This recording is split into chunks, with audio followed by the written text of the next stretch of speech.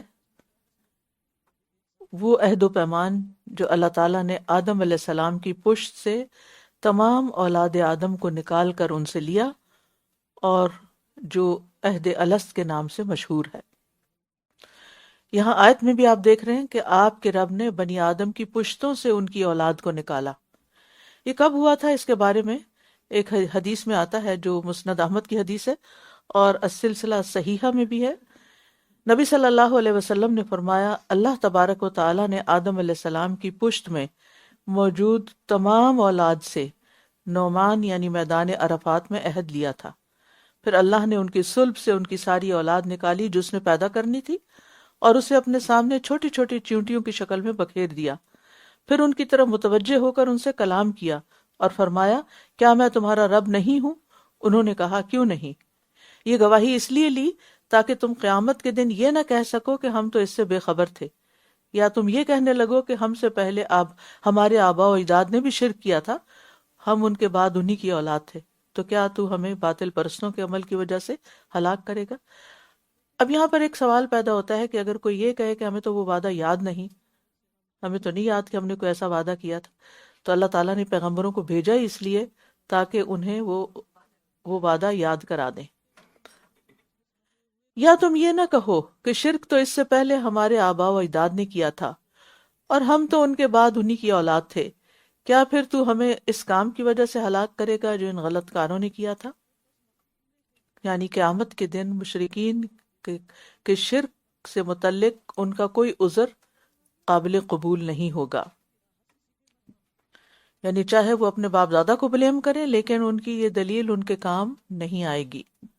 اور اسی طرح ہم آیات کو کھول کھول کر بیان کرتے ہیں، اور اس لیے کہ یہ رجوع کر لیں، یعنی پلٹ آئیں، اور انہیں اس شخص کا حال پڑھ سنائیے جسے ہم نے اپنی آیات عطا کی، یعنی وہ عالم تھا، پھر وہ ان سے بالکل نکل گیا، سارا علم بھلا دیا، چھوڑ دیا، تو شیطان اس کے پیچھے لگ گیا، پھر وہ گمراہوں میں شامل ہو گیا. آیت کے الفاظ سے یوں معلوم ہوتا ہے کہ یہ کسی خاص شخص کا واقعہ ہے، اور ایسا ہو سکتا ہے، لیکن قرآن و سنت میں ہم دیکھتے ہیں کہ اللہ اور اس کے رسول کا جو انداز تخاطب وہ انتہائی بلند اخلاق پر مبنی ہے. یعنی کسی کی بھی غلطی نام لے کر نہیں بتائی جاتی سوائے ابو لہب کے. تو یہاں پر اس کا کیریکٹر بتا دیا گیا، وہ کیسا انسان ہے وہ بتا دیا گیا، اس کی غلطی اور خرابی بتا دی گئی، نام نہیں بتایا گیا. لہٰذا ہم دیکھتے ہیں کہ مفسرین نے بعد میں یہ نام ڈھونڈنے کی کوشش کی اور کچھ لوگوں کے نام لیے بھی، لیکن بات یہ ہے کہ جس کسی کے اندر بھی یہ صفات ہوں گی اس پر یہ مثال چسپاں ہوگی، بھلے وہ کوئی بھی ہو. یعنی وہ شخص جو علم کی طرف آیا، قرآن پڑھا، سمجھا، اور پھر سب کچھ پیچھے چھوڑ کے دنیا کی طرف نکل گیا اور اس طرح بھلایا گویا کہ وہ جانتا ہی نہ تھا. فَانْسَلَخَ مِنْهَا کا مطلب ہے انسلاخ کہتے ہیں کھال اتارنے کو، یعنی مسلوخ کہتے ہیں وہ بکری جس کی کھال اتار دی گئی. تو آپ نے کبھی جانور ذبح ہونے کے بعد کھال اتری ہوئی دیکھی؟ کھال والا جانور اور بغیر کھال کے جانور، تو اس سے تشبیہ دی، یعنی اس کا تو حلیہ ہی بدل گیا. کھال کے ساتھ انسان کچھ اور، وہ بکری کچھ اور طرح نظر آتی ہے، جب کھال اتر جاتی ہے تو کچھ اور ہی نظر آتی ہے. تو یہ دراصل بے عمل علم والے کی مثال ہے کہ وہ شیطان کے یعنی اپنی خواہشات کے پیچھے چلتے ہوئے شیطان کے قابو میں آ گیا. یعنی یہ وہ شخص ہے کہ جس کا علم صرف اس کی زبان پر تھا، وہ علم نافع نہیں تھا. جب انسان کا عمل اور اس کی خواہش علم کے مخالف ہو، یعنی قرآن میں کچھ لکھا ہوا ہے اور انسان کی خواہشات کچھ اور ہی ہیں اور عمل کچھ اور ہی کر رہا ہے، تو پھر اللہ تعالیٰ وہ علم بھی چھین لیتا ہے. انسان کا اس علم سے بھی کوئی تعلق نہیں رہتا. ایسا شخص اپنے علم سے ایسے نکل جاتا ہے جیسے سانپ کیچلی سے نکل جاتا ہے، یا جیسے کپڑے اتار دینے کے بعد کپڑوں کا جسم سے کوئی تعلق نہیں رہتا، کیونکہ وہ اوپر کی الگ لیئر ہے نا، تو وہ لیئر اتر گئی. تو اسی طرح جو بے عمل عالم ہوتا ہے اس کی بھی لیئر اتر جاتی ہے جب وہ اس ماحول سے یا اس وقت سے باہر نکلتا ہے۔ تو ایسا ہوا کیوں؟ وہ اپنی خواہشات کی وجہ سے گمراہ ہوا۔ اچھا، آیات کا علم ہونے کے باوجود نکل جانا جو ہے خواہشات کے علاوہ شیطان کے وسوسہ بھی ہو سکتا ہے، شیطان کا بہکانا بھی ہو سکتا ہے، کیونکہ شیطان کبھی نہیں چاہتا کہ ہم اپنے علم پر عمل کریں، جو کہتے ہیں وہ کریں بھی، اور انسان کو جگہ جگہ بھلوا دیتا ہے۔ اور انسان جب شیطان کے وسوسے کی اطاعت کرتا ہے تو شیطان پھر اس کو قابو کر لیتا ہے، اپنے تابع کر لیتا ہے، اور پھر ہمیشہ گمراہ کرتا رہتا ہے۔ اور خاص طور پر اگر نفس کے اندر خواہشات بھری ہوئی ہو نا، اپنا من ہی جو ہے وہ کچھ اور چاہتا ہو، وہ دنیا کی محبت میں ڈوبا ہوا ہو، تو پھر شیطان کے حملے بھی جلدی اثر انداز ہوتے ہیں اور شیطان جلدی قابو بھی پا لیتا ہے۔ لیکن اگر انسان خود پہلے اپنے نفس پر کنٹرول کر لیتا ہے، یعنی سیلف کنٹرول اس کے اندر آ جاتا ہے، تو پھر باہر کے حملے اس پر اثر انداز۔ یہ ایسے ہی جس کا امیون سسٹم سٹرونگ ہوتا ہے اس پر باہر کے جراثیم اثر نہیں کرتے، کیونکہ اگر وہ حملہ آور ہوتے بھی ہیں تو کیا ہوتا ہے، اندر جو فائٹرز بیٹھے ہوئے ہیں وہ آنے والے کو کل کر دیتے ہیں، کیونکہ ہم تو ہر وقت جراثیموں سے ایکسپوز ہوتے رہتے ہیں۔ کوئی کھانس رہا ہے، کوئی چھینک رہا ہے تو جراثیم باہر نکلتے ہیں یا نہیں، سب کو پتہ ہے، نکلتے ہیں اور وہ فضا میں پھیل بھی جاتے ہیں، اور پھر دوسرے لوگ ان کو انہیل بھی کر لیتے ہیں۔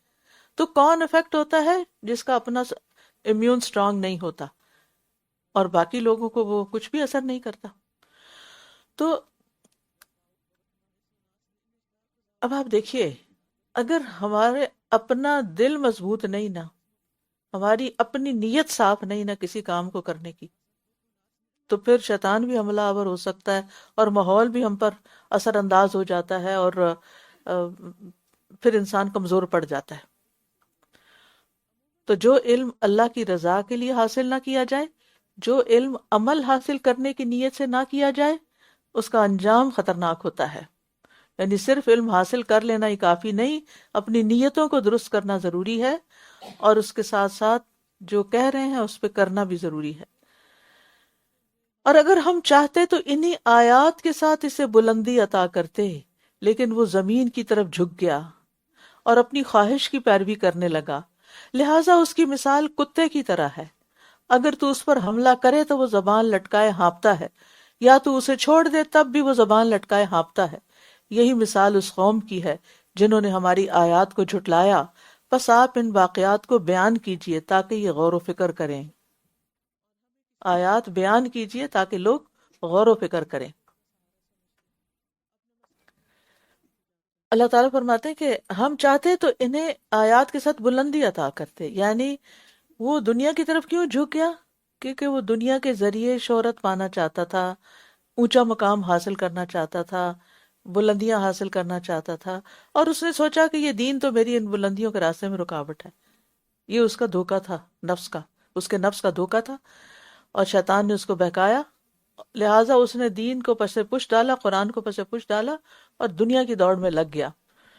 لہٰذا اللہ تعالیٰ اس کی اس لالچ، دنیا کی لالچ کی مثال کتے سے دیتے ہیں کہ کتا جو ہے ایسا جانور ہے کہ اس کے اندر لالچ کوٹ کوٹ کے بھری ہوتی ہے۔ وہ بچپن میں کہانی بھی سنی ہوگی، وہ ایک کتا منہ میں ہڈی دبا کے جا رہا تھا کسی نہر کے کنارے، تو اس کو اپنا عکس نظر آیا تو اس نے دیکھا کہ وہ نیچے کوئی کتا ہے، اس کے منہ میں ہڈی ہے تو وہ بھی لے لوں، تو منہ کھولا تو اپنی بھی پانی میں گری، حاصل کچھ بھی نہ ہوا۔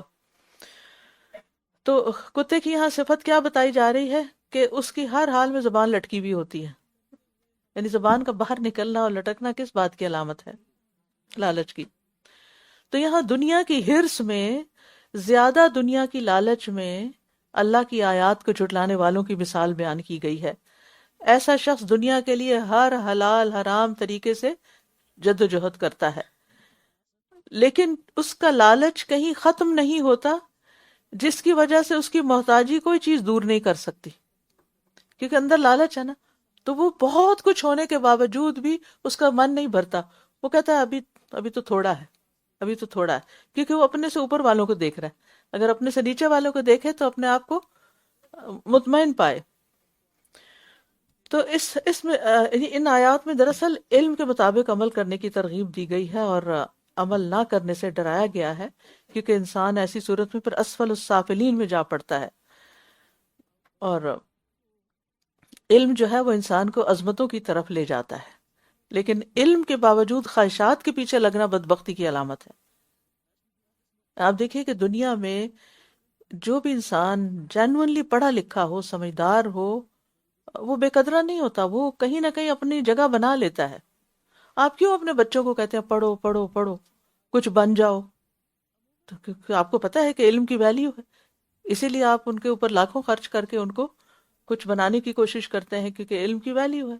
تو علم انسان کو بلندی دیتا ہے، لیکن جب علم رکھنے والا زمین یعنی دنیا سے چمٹ جائے، خواہشات کے پیچھے لگ جائے، تو یہی اس کی بدبختی کی علامت ہو جاتی ہے۔ تو وحی الہی کی پیروی جیسی کوئی عزت نہیں، اور خواہشات کی پیروی جیسی کوئی ذلت نہیں۔ قرآن و سنت کی پیروی کر کے انسان بلندیوں کو چھونے لگتا ہے۔ وہ تو تؤتی اکلہا کل حین باذن ربہا، وہ درخت سے مثال دی گئی ہے نا کہ اس کی فرعها فی السماء، ٹھیک ہے، اس کی بلندیاں۔ اور پھر یاد رکھیے کہ صرف علم حاصل کرنے سے بلندی نہیں ملتی، بلکہ حق کی پیروی کرنے سے بلندی ملتی ہے۔ اور علم حاصل کر کے کبھی مغرور بھی نہیں ہونا چاہیے، کیونکہ شیطان کی مثال ہمارے سامنے ہے۔ کہا جاتا ہے کہ اس نے ہزاروں برس عبادت کی تھی، لیکن اسے عبادت کا غرور ہو گیا تھا کہ میں بڑا عبادت گزار ہوں، جس کے نتیجے میں وہ راندہ درگاہ ہوا۔ اور اپنے علم کو اپنی ذہانت کا سبب بھی نہیں سمجھنا چاہیے۔ اور پھر یہ ہے کہ جب صحیح مقاصد کے لیے علم حاصل نہیں کیا جاتا نا، تو پھر ایسے علماء جو ہیں ان چیزوں پر بڑے برہم ہوتے ہیں جو ان کے نفس کے خلاف ہوتی ہیں۔ اس لیے پھر ایسی چیزوں یعنی ایسے لوگوں سے بھی پرہیز کرنی چاہیے،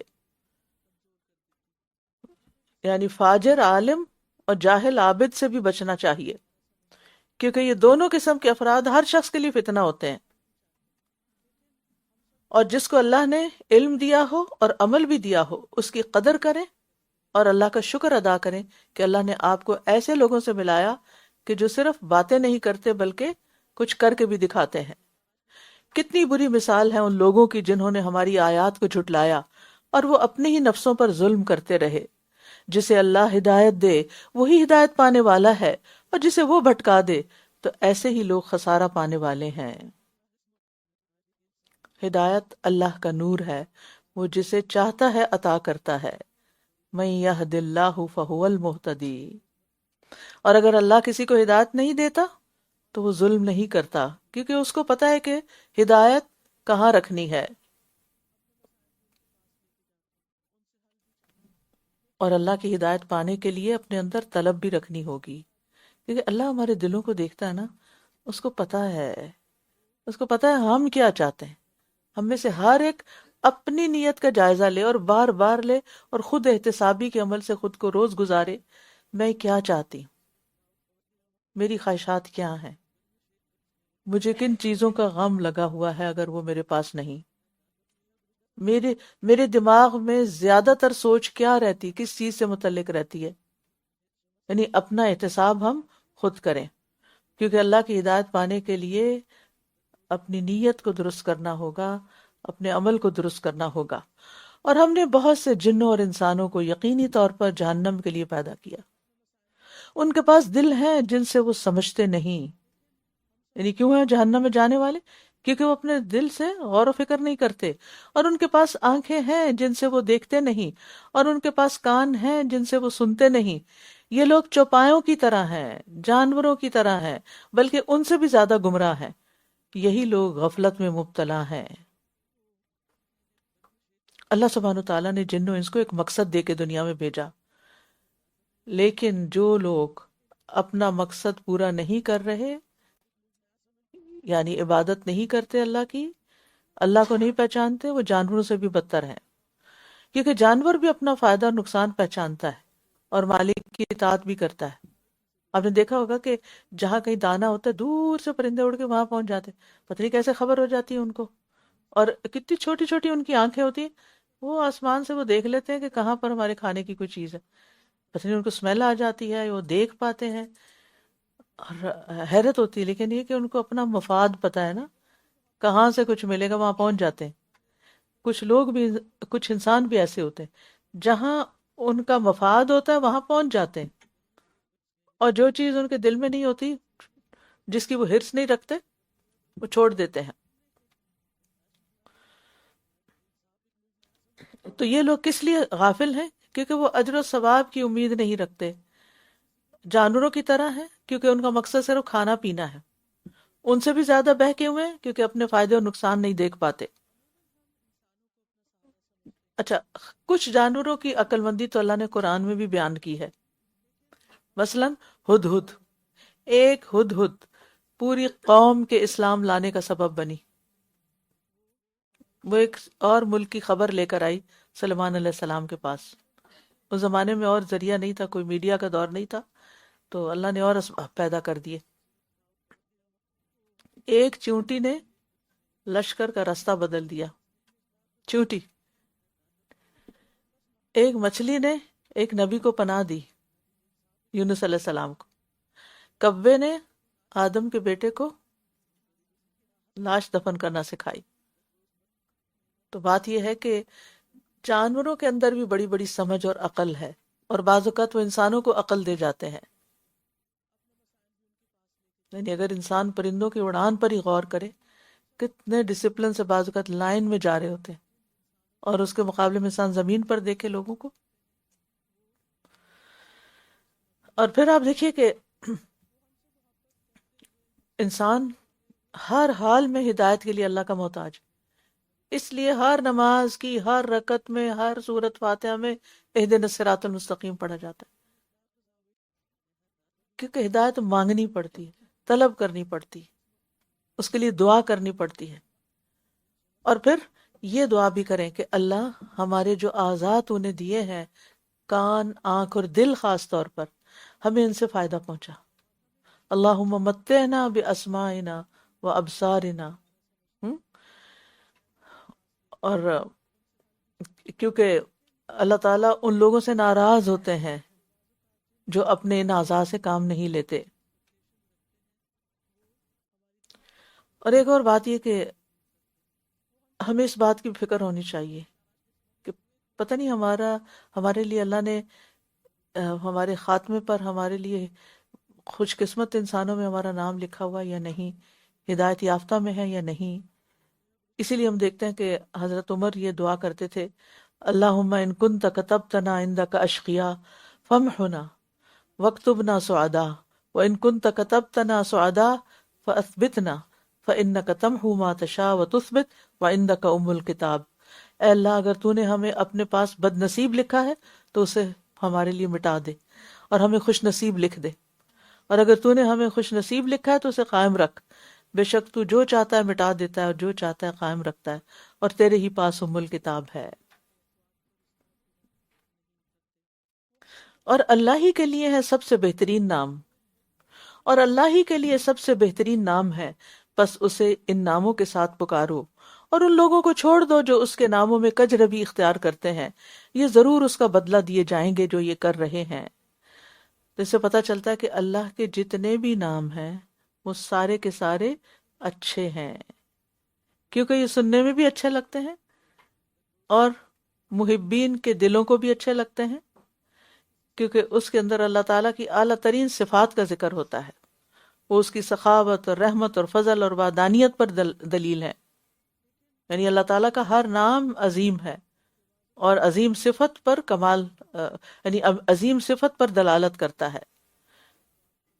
جیسے اللہ کا نام العلیم ہے، تو اللہ تعالیٰ کوئی چیز نہ زمین میں نہ آسمان میں اللہ کے علم سے باہر نہیں. کوئی ذرہ، کوئی پانی کا قطرہ، کوئی انسان، کوئی جانور، کوئی چرند پرند، ایک بھی ایسا نہیں جو اللہ کے علم سے باہر ہو اور اللہ کو پتہ نہ ہو کہ وہ ایگزسٹ کرتا ہے. ہر چیز کا علم رکھتا ہے. کیا کوئی اور ہے ایسا؟ نہیں کہ جس کو یہ سب کچھ پتا ہو. اتنے ترقی یافتہ دور میں بھی انسانوں کو اپنے بھی علم میں بھی سب کچھ نہیں پتا ہوتا. تو یہاں یہ کہا گیا کہ اللہ کے ناموں کے ذریعے، یعنی ان کے وسیلے سے اللہ کو پکارو. یعنی جس قسم کی طلب ہے اسی قسم کا نام ذکر کر کے دعا مانگی جائے تو فائدہ ہوتا ہے. مثلاً آپ بیمار ہیں تو یا شافی، یا اللہم انت الشافی، تو اللہ تعالیٰ کی جو یہ نام اور صفت ہے اس کو یاد کیا جائے. اسی طرح اگر اللہ کی رحمت چاہیے تو اللہ تعالیٰ کے نام الرحمن الرحیم کا واسطہ دیا جائے، اور یہ وسیلہ بنانا واجب ہے، اور یہ وسیلے کی شرعی اقسام میں سے ہے. اور اللہ سبحانہ تعالیٰ کے بہت سے نام ایسے ہیں جو ہمیں معلوم ہیں، اور بہت سے ایسے ہیں جو ہمیں معلوم ہی نہیں. وہ قیامت کے دن نبی صلی اللہ علیہ وسلم کو سکھائے جائیں گے، جن کے ذریعے آپ پھر اللہ تعالیٰ کی تعریف کریں گے. اچھا، اللہ تعالیٰ کے جو نام ہیں ان کا ترجمہ کرنا درست ہے، ایز لانگ ایز وہ اس کا میننگ دے رہے ہوں، ٹھیک ہے نا. اور یہاں جس چیز سے روکا گیا وہ اللہ کے ناموں میں کجروی اختیار کرنا، یعنی وہ معنی یا وہ نام گھڑ لینا جو اللہ نے بتایا ہی نہیں ہے، نہ قرآن میں نہ سنت میں ہے. تو بہرحال اللہ تعالیٰ نے ہمیں خود بتا دیا کہ اسماء حسنہ کے ذریعے دعا کی جائے، اور اسماء حسنہ کا علم جو ہے وہ اللہ کی پہچان دیتا ہے، اور اللہ کی پہچان اللہ کی محبت دیتی، اور اللہ کی محبت جو ہے وہ انسان کو اللہ کی اطاعت میں بڑی مدد دیتی ہے. لہذا اس کے ناموں سے اس کو پکاریں بھی اور اللہ کی معرفت اور پہچان بھی حاصل کریں.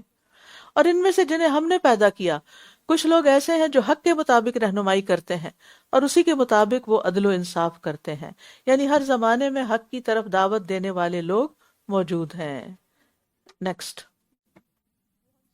والذين كذبوا بآياتنا سنستدرجهم من حيث لا يعلمون وأملي لهم إن كيدي متين أولم يتفكروا ما بصاحبهم من جنة إن هو إلا نذير مبين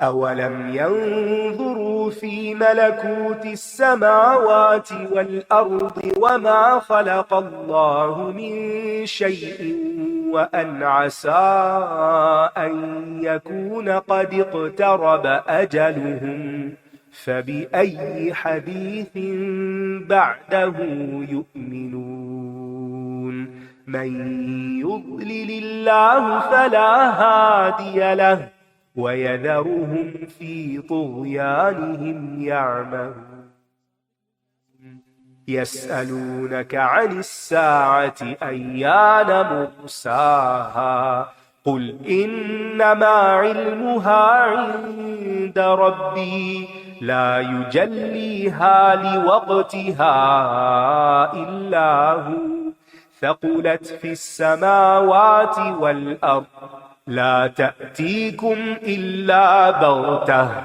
يسألونك كأنك حفي عنها قل إنما علمها عند الله ولكن أكثر الناس لا يعلمون قل لا أملك لنفسي نفعا ولا ضرا إلا ما شاء الله ولو كنت أعلم الغيب لاستكثرت من الخير وما مسني السوء إن أنا إلا نذير وبشير لقوم يؤمنون. اور جن لوگوں نے ہماری آیات کو جھٹلا دیا ہم انہیں ضرور اس طرح آہستہ آہستہ وہاں سے پکڑیں گے جہاں سے یہ جانتے بھی نہ ہوں گے. یعنی اللہ سبحانہ تعالیٰ کی پکڑ ایک دم نہیں آتی. شیطان انسان کے لیے اس کے اعمال، برے عمل خوبصورت بناتا رہتا ہے، اور انسان سمجھتا ہے کہ میں سب اچھا کر رہا ہوں، میں ٹھیک کر رہا ہوں، حالانکہ وہ غلط کر رہا ہوتا ہے. لہٰذا نہ وہ توبہ کرتا ہے نہ اپنی اصلاح کرتا ہے، اور پھر ایک دم جب پکڑ آتی ہے تو انسان ہلاکت کو جا پہنچتا ہے. اور یہ جو استدراج ہوتا ہے یہ اس طرح بھی ہوتا ہے کہ جب کوئی انسان کوئی نیا غلط کام کرتا ہے تو اس کو کوئی نئی نعمت بھی ساتھ مل جاتی ہے، اور وہ اور خوش ہو جاتا ہے، پھول جاتا ہے کہ دیکھا نا جو میں نے کیا وہ ٹھیک تھا، اس کی کوئی تعویل کر لیتا ہے، لہٰذا پھر اسی پر پکڑ آ جاتی ہے بعد میں۔ یعنی جب بھی نعمتوں کی فراوانی ہو، زیادہ نعمتیں آنے لگیں، وسعتیں ہوں، تو شکر میں اضافہ کر دیں، اللہ کے آگے اور جھک جائیں، ان نعمتوں کو پا کر سرکشی اختیار نہ کریں، اللہ کی نافرمانیاں نہ کریں، کیونکہ پکڑ آنے میں دیر نہیں لگتی۔ تو یہ بہت ڈرنے کی بات ہے کہ غفلت میں پڑے ہوئے لوگوں کو اللہ تعالیٰ فوراً نہیں پکڑتا، انہیں ڈھیل دیتا ہے اور پھر اچانک رسی کھینچ لیتا ہے۔ اور اگر خاص طور پر نافرمانی کرنے کے باوجود نعمتیں ملتی رہیں تو اور بھی ڈرنا چاہیے۔ اور جو لوگ اللہ کی حدود توڑ رہے ہوں، اگر وہ بڑے خوشحال نظر آتے ہیں تو اس سے کبھی بھی متاثر نہ ہوں کہ یہ ان پر اللہ کا بڑا فضل ہے۔ یعنی کسی گناہگار کو صحت اور اچھی حالت میں دیکھ کر دھوکہ نہیں کھانا چاہیے کہ ایک شخص گناہ پہ گناہ کر رہا ہے اور وہ دنیا میں دندناتا پھر رہا ہے، پکڑ کا وقت دور نہیں۔ اور میں انہیں مہلت دے رہا ہوں، بے شک میری تدبیر بڑی مضبوط ہے، بہت مضبوط ہے۔ املا کہتے ہیں لمبی مہلت کو، یعنی زیادہ دن کے لیے۔ یعنی اگر کوئی اپنی نعمتوں پر شکر گزار نہیں تو وہ بھولے نہیں کہ یہ اس کی، اللہ نے اس کو ڈھیل دی ہوئی ہے، یہ اس کی ناکامی کی طرف اس کو لے جا رہی ہے۔ کیا بھلا انہوں نے غور و فکر نہیں کیا کہ ان کے ساتھی کو کوئی جنون لاحق نہیں، وہ تو ایک کھلم کھلا خبردار کر دینے والا ہے۔ کیا انہوں نے غور نہیں کیا آسمانوں اور زمین کی بادشاہت میں اور کسی بھی ایسی چیز میں جو اللہ نے پیدا کی، اور یہ کہ شاید ان کا مقررہ وقت قریب آ چکا ہو، پھر اس کے بعد یہ کس بات پر ایمان لائیں گے؟ جسے اللہ گمراہ کر دے پھر اسے کوئی ہدایت دینے والا نہیں، اور وہ انہیں ان کی سرکشی میں چھوڑ دیتا ہے، یہ بھٹکتے پھرتے ہیں۔ ہدایت اور گمراہی اللہ کے ہاتھ میں ہے، لیکن گمراہی میں چھوڑنے کے لیے اللہ کا ایک قانون ہے کہ گمراہ کس کو کرتا ہے؟ جو نیکی کا راستہ چھوڑ کر بدی کا راستہ اختیار کر لیتا ہے، اور پھر اللہ سبحانہ و تعالیٰ اس کے لیے اس کو بھٹکنے کے لیے چھوڑ دیتا ہے۔ فی طغیانہم یعمہون، یہ منافقین کے ساتھ ہوتا ہے نا، فی طغیانہم یعمہون، وہ دھوکہ دے رہے ہوتے ہیں، سب غلط کر رہے ہوتے ہیں، لیکن اللہ سبحانہ و تعالیٰ ان کو ڈھیل دیتا چلا جاتا ہے، اور وہ اندھوں کی طرح بھٹکتے پھر رہے ہیں اور سمجھتے ہیں جو کر رہے ہیں وہ صحیح ہے۔ یہ آپ سے قیامت کی گھڑی کے بارے میں پوچھتے ہیں کہ اس کے واقع ہونے کا وقت کب ہے؟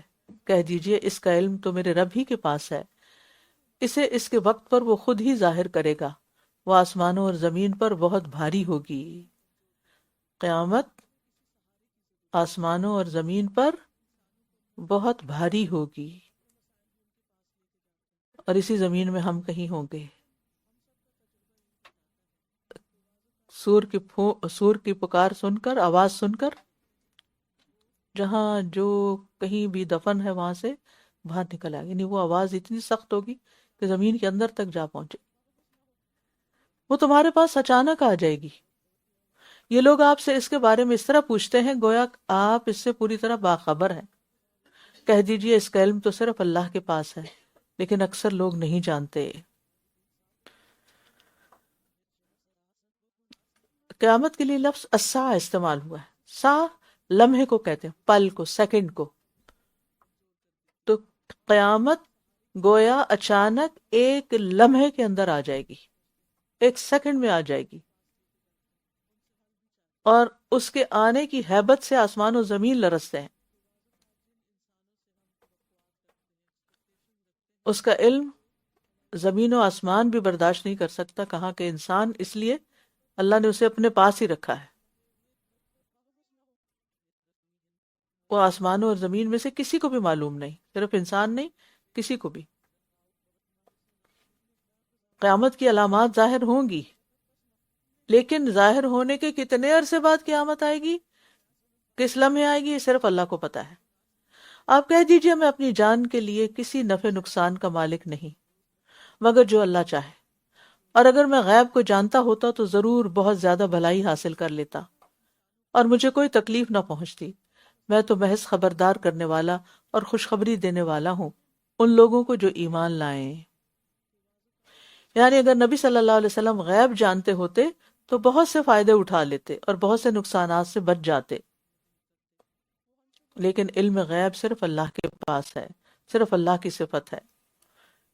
اگر کوئی شخص یہ سمجھتا ہے کہ نبی صلی اللہ علیہ وسلم عالم الغیب تھے تو وہ ناسمجھی کا ثبوت دے رہا ہے. اگر غیب کا علم جانتے ہوتے تو حضرت عائشہ پر جب بہتان لگا تھا تو آپ کو پتہ چل جاتا. زہر آلود بکری کھانے سے پہلے ہی سمجھ جاتے کہ اس میں زہر ملا ہوا ہے. اور اسی طرح کے اور واقعات بھی ہیں جس سے پتہ چلتا ہے کہ نبی صلی اللہ علیہ وسلم غیب کا علم نہیں رکھتے تھے، بس جو اللہ نے بتا دیا اتنا ہی آپ کے پاس ہے جو قرآن و سنت میں موجود ہے، جیسے قیامت، آخرت، جنت، دوزخ کے بارے میں.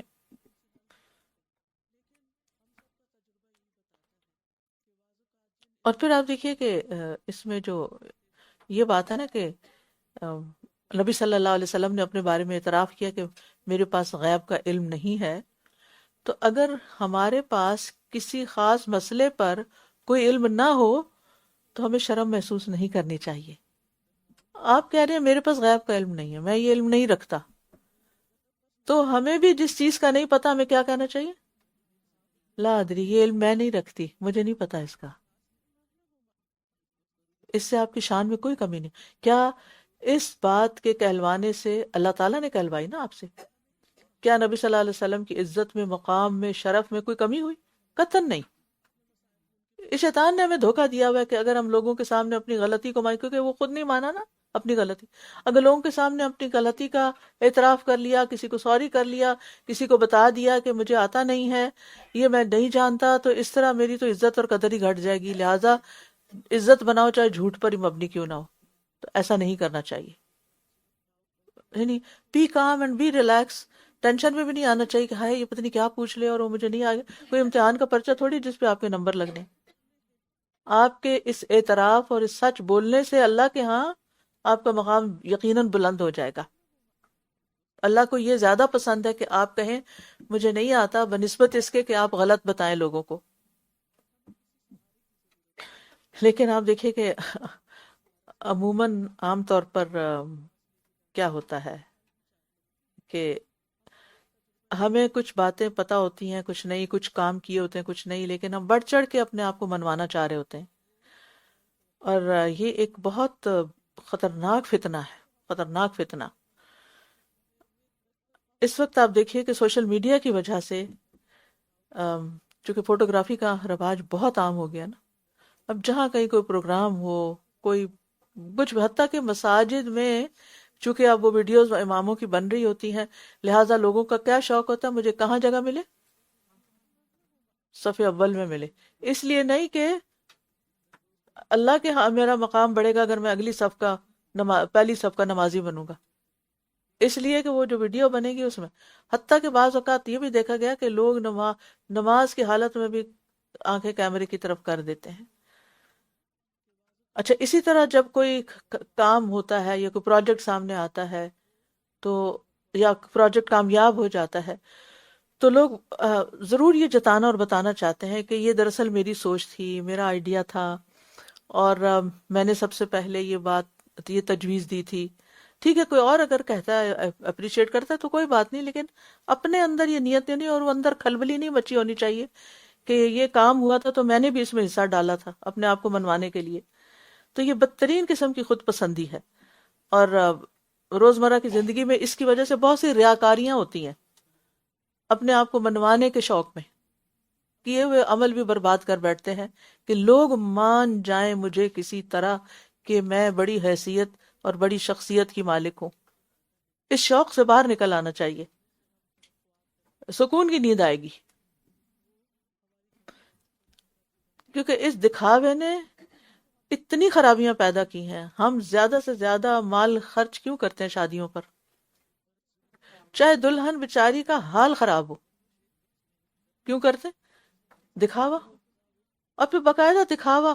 اب سبحان اللہ، وہ کسی نے کہا کہ جی یہ ڈریس میں نے ڈیزائن کیا، آپ ذرا اس کو دیکھیں.